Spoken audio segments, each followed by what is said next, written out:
We're going to go over a scientific article abstract for you to understand in less than 5 minutes, going piece by piece.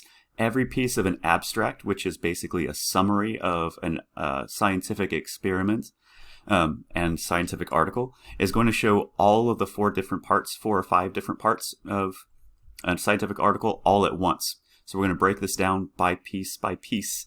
So starting with the introduction, and then we'll go to the methods, and then results, and then discussion, and then finally conclusions. And every scientific article has most of these. Sometimes no discussion, just conclusions, and sometimes just conclusions and not discussion. So let's jump into it.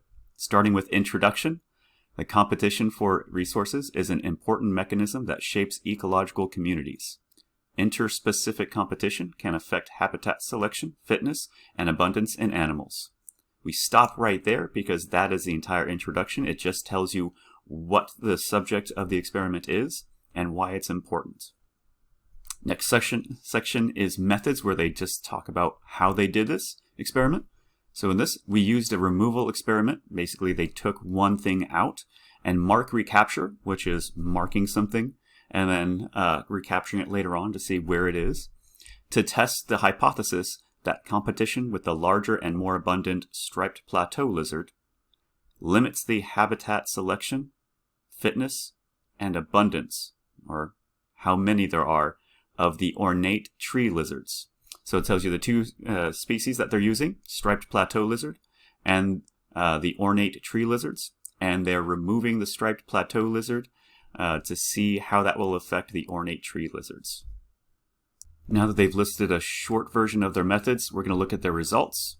Tree lizards, ornate tree lizards in the plots where striped plateau lizards were removed, switched between habitat types more frequently, and moved farther than ornate tree lizards without the striped control lizards, which is their control plots.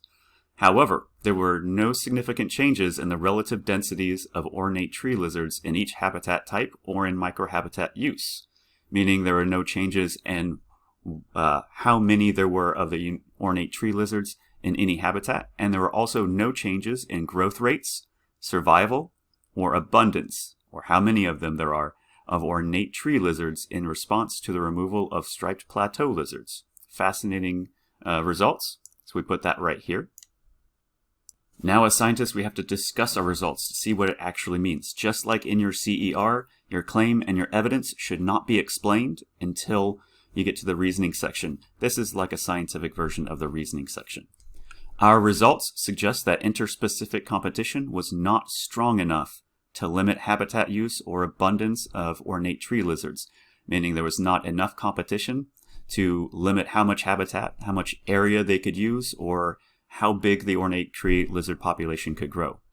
Perhaps interspecific competition is weak between coexisting species when resource levels are not severely depleted. This is saying maybe interspecific competition isn't enough to change the populations when there are lots and lots of resources around. When the resources are not a limiting factor, perhaps interspecific competition cannot be either. Now let's look at their conclusions. The one thing they took away from this research that was the most important was, therefore, it is important to consider environmental conditions when assessing the importance of interspecific competition. This is just saying interspecific competition itself between 2 species cannot see any major change in either species unless there is also some environmental condition as a limiting factor. So when there's a limiting factor of, say, food or space, we maybe would have seen different results. Maybe there would have been major changes in densities or in survival of the striped plateau lizards, or in the ornate tree lizards when they removed the striped plateau lizards. Maybe there would have been more competition there. But that's what it's basically saying. Throughout the entire research, their conclusion was that it's important to consider environmental conditions and environmental limiting factors when assessing the importance of interspecific competition. Because when they took out one lizard, the striped plateau lizards, from the plots of ornate tree lizards, they didn't see any major change. Nothing really big happened to the population. So that's something to consider. So that's this article in 5 minutes, and also how to read articles in 5 minutes, article abstracts. Hope you learned something.